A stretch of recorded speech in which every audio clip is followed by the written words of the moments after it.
शकुनी महाभारत के एक ऐसे पात्र हैं जिसे लोग शक की नज़र से ही देखते हैं।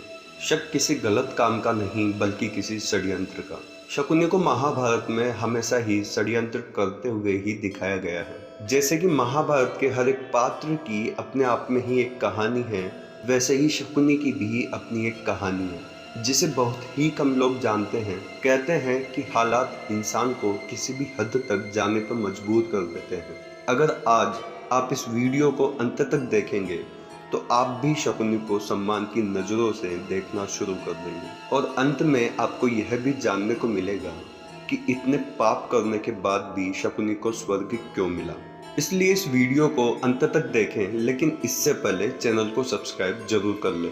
कहानी शुरू होती है गांधार में, जो आज के समय के अफगानिस्तान के कंधार के नाम से प्रसिद्ध है, जो राजा सुबल का राज्य था, जो गांधारी और शकुनी के पिता थे। एक दिन राजा सुबल ने एक यज्ञ का आयोजन किया जिसमें कई पंडित और महर्षियों को आमंत्रित किया गया।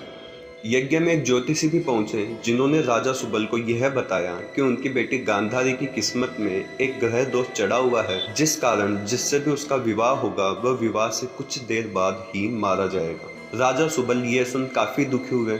गांधारी जो राजा सुबल की इकलौती बेटी थी और उन्हें बहुत ही प्यारी भी थी। गांधारी के भविष्य को सुधारने के लिए राजा सुबल ने उनका विवाह एक बकरे से कर दिया और फिर उस बकरे की बलि चढ़ा दी गई ताकि उनकी बेटी के सिर से यह दोष हट जाए। अब गांधारी के सिर से यह दोष तो हट गया था। कुछ समय पश्चात गांधारी का विवाह हस्तिनापुर के महाराज धृतराष्ट्र के साथ हुआ, जो राजा पांडु के अंधे भाई थे।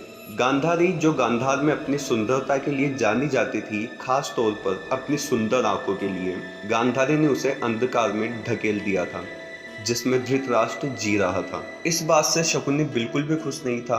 सब कुछ ठीक रहता अगर धृतराष्ट्र को गांधारी के पहले विवाह के बारे में पता नहीं चलता। वह दिन आ गया जिस दिन धृतराष्ट्र को अपनी पत्नी गांधारी के पहले विवाह की जानकारी मिली। उसे ऐसा लगा जैसे उसके साथ विश्वासघात हुआ है। वह अपराजित अजय हस्तिनापुर का महाराज था। आखिर उसे कैसे कोई मूर्ख बना गया।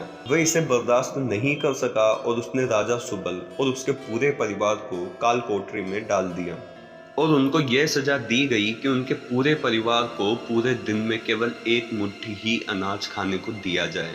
एक मुट्ठी अनाज से भला पूरे परिवार का पेट कैसे भरता। यह सोचकर ही उन्हें यह सब दंड दिया गया ताकि वो सब मारे जाएं। राजा सुबल ने सोचा कि अगर मैंने अभी कुछ नहीं किया तो मेरा पूरा परिवार ही नष्ट हो जाएगा।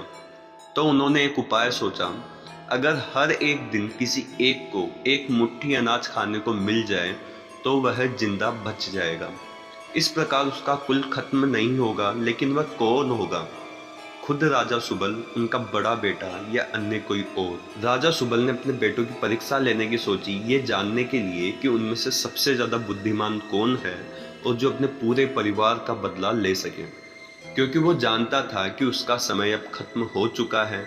सुबल ने कुछ सोचा और एक हड्डी ली और उस हड्डी में से एक धागा डालने के लिए अपने पूरे परिवार के सभी सदस्यों से कहा, लेकिन सभी इस काम में विफल रहे। लेकिन शकुनी ने धागे की एक ओर अनाज बांधा और दूसरी ओर अन्न का दाना। चींटी अन्न का पीछा करते हुए हड्डी के एक छोर से दूसरे छोर पर पहुंच गई और चींटी के साथ साथ धागा भी एक छोर से दूसरे छोर तक चला गया। इस प्रकार सबसे छोटे राजकुमार शकुनी ने अपनी बुद्धि दिखाई और पूरे परिवार में से वो बच गया।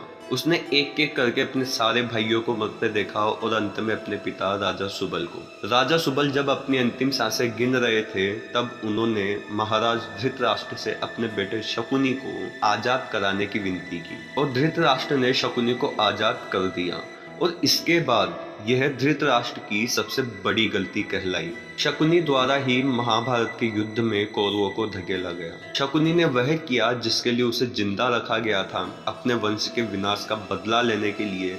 और अंत में पांडवों द्वारा धृतराष्ट्र के एक भी पुत्र को नहीं बख्शा गया।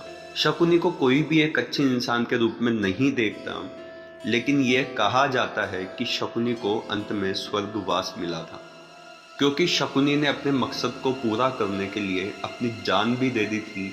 जो कुछ भी उसने किया वो अपने परिवार और गांधारी के साथ हुए अन्याय का बदला लेने के लिए किया।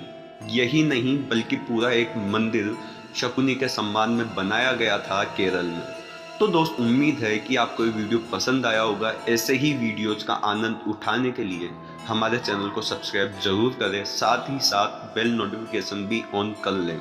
इससे फ्यूचर में हमारी जो भी वीडियो अपलोड होती है आपको उसकी नोटिफिकेशन सबसे पहले मिल जाएगी। आपका वीडियो देखने के लिए बहुत बहुत धन्यवाद।